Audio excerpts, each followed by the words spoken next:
নমস্কার, তন্দ্রা লিটল ওভেনে আপনাদের সকলকে স্বাগত। আজকে আমি আপনাদেরকে একটা নতুন রেসিপি করে দেখাবো। আশা করি আপনাদের ভালো লাগবে। আজকের রেসিপিটা হলো আমার সয়াবিন দিয়ে ধোকার ডালনা। এই রান্নাটা করা একদম সহজ, যে কেউ পারবে করতে, আর খেতে অসাধারণ লাগে। একদম নতুন নতুন রান্না, ভীষণ ভালো লাগবে আপনাদের খেতে। এটা একটা সম্পূর্ণ নিরামিষ রান্না। আসুন তাহলে দেখে নিই কীভাবে আমি করলাম এই সয়াবিনের ধোকার ডালনা। এখানে আমি কিছু সয়াবিন নাগেটস নিয়ে নিয়েছি। এই নাগেটসগুলো দিয়ে আজকে আমি আপনাদেরকে রান্নাটা করে দেখাবো।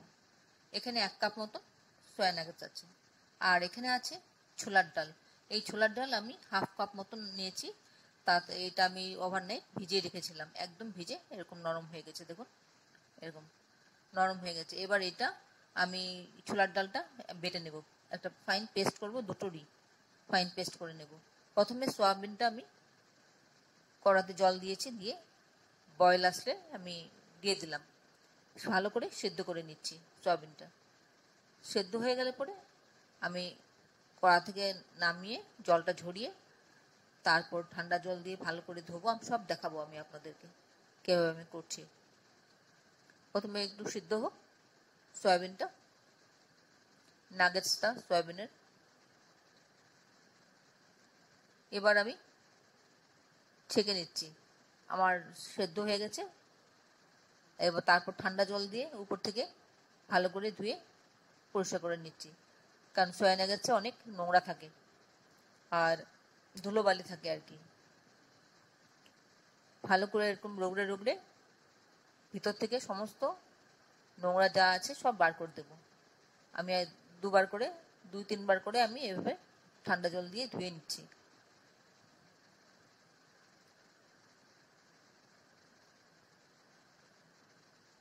ঠান্ডা জল দিয়ে ভালো করে 2-3 বার ধোয়ার পর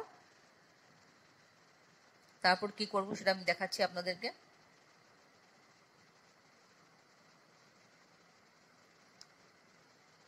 আমি একটা থালা নিয়ে নিচ্ছি। এবার থালাটার মধ্যে আমি এই নাগেটসগুলোকে ভালো করে চিপে চিপে সব জল বার করে দেব। জল যেন একটুও না থাকে। জল থাকলে কিন্তু খুব ভালো করে হবে না পেস্টটা। জলগুলো সব ভালো করে এইভাবে নিংড়ে বার করে দিতে হবে। তারপর একটা মিক্সিং জার নিলাম, তাতে প্রথমে আমি ছোলার ডালটা বেটে নিচ্ছি। তার মধ্যে সামান্য একটু জল দিয়ে বেটে নেব, একটা ফাইন পেস্ট তৈরি করে নিয়ে আসলাম। এবার ওই একই মিক্সিং জারে আমি নাগেটসগুলো দিয়ে দিচ্ছি। নাগেটসগুলো দিয়ে ভালো করে আমি বেটে নেব। দুটো কাঁচা লঙ্কা দিয়ে দিলাম সাথে, দিয়ে ভালো করে বেটে নিয়ে আসলাম। এবার ওই নাগেটসগুলো দিয়ে আর ছোলার ডালটা একসঙ্গে ভালো করে মিশিয়ে নিচ্ছি। দুটো খুব ভালো করে মিশিয়ে নেব। তাতে একটু নুন দিয়ে দিলাম, একটু স্বাদ মতন হলুদ দিয়ে দিলাম, আর একটু গরম মশলা দিয়ে দিলাম, খুব সামান্য একটু গরম মশলা দিয়ে দিলাম। দিয়ে ভালো করে মিশিয়ে নিচ্ছি ডালের সাথে নাগেটস পেস্টটা, সয়াবিনের পেস্টটা।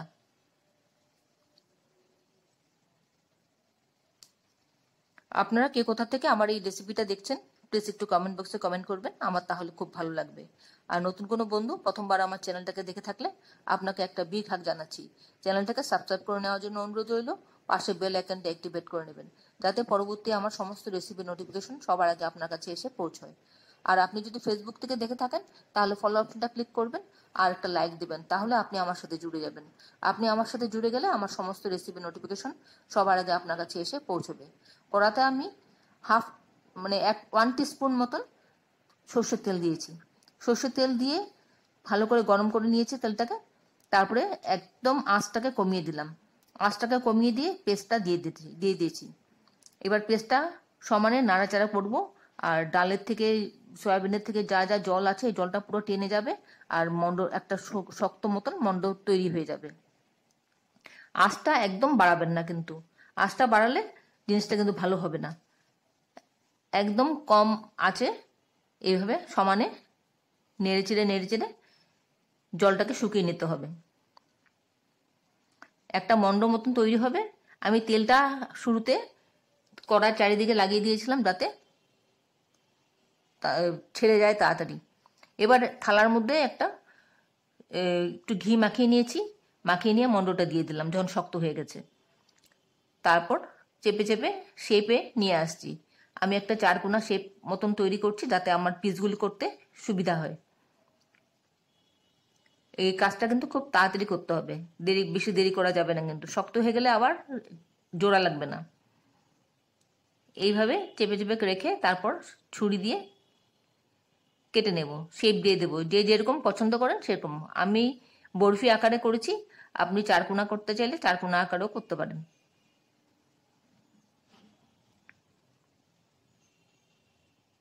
এইভাবে আমি দাগ দিয়ে দিলাম। পিসগুলি সব কটা পিস করে নিচ্ছি এইভাবে।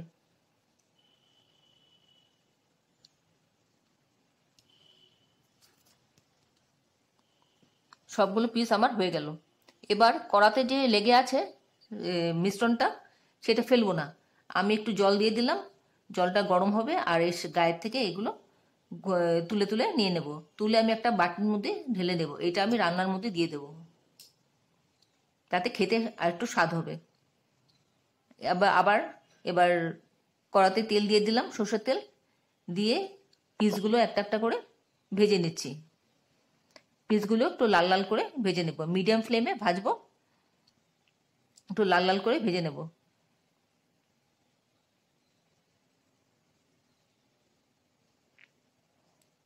এইভাবে উল্টে পাল্টে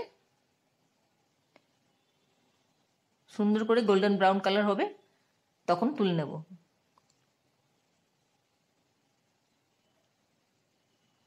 আবার সেকেন্ড ব্যাচটা দিয়ে দিলাম। এইভাবে আমি সবগুলো ধোকা ভেজে তুলে নিচ্ছি।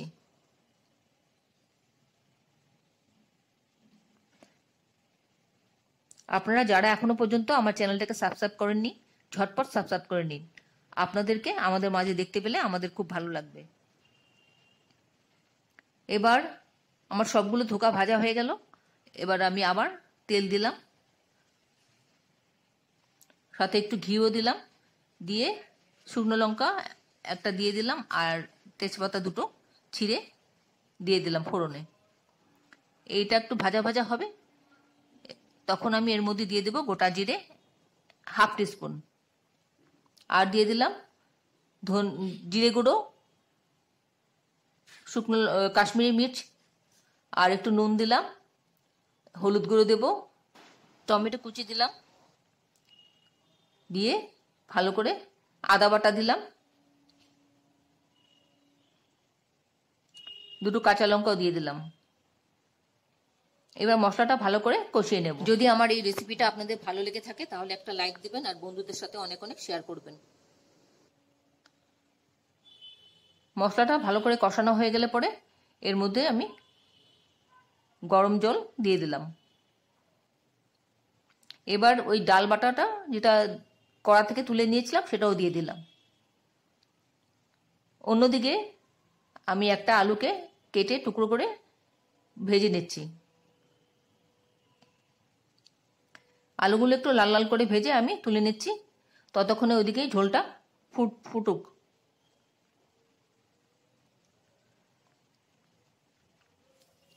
ঝোলটা ফুটে গেলে তার মধ্যে আমি আলুগুলো তুলে দিয়ে দিলাম। খানিকক্ষণ আলুটা ফুটুক,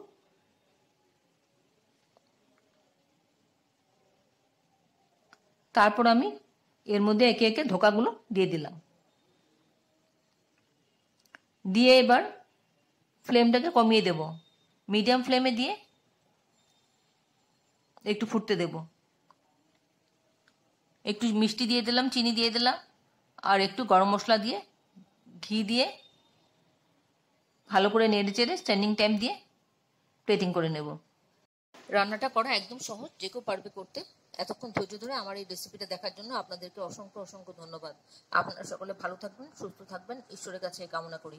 আর এই ধরনের নতুন নতুন রেসিপি দেখতে আমার চ্যানেলটাকে সাবস্ক্রাইব করে নেবেন, পাশে বেল আইকনটা অ্যাক্টিভেট করে নেবেন, যাতে পরবর্তী আমার সমস্ত রেসিপির নোটিফিকেশন সবার আগে আপনার কাছে এসে পৌঁছয়। তাহলে ভিডিওটা আজকে এখানে শেষ করছি। আবার দেখা হবে আপনাদের সাথে পরবর্তী অন্য কোনো এক রেসিপিতে। ভালো থাকবেন সবাই, নিজের খেয়াল রাখবেন, পরিবারের খেয়াল রাখবেন। নমস্কার।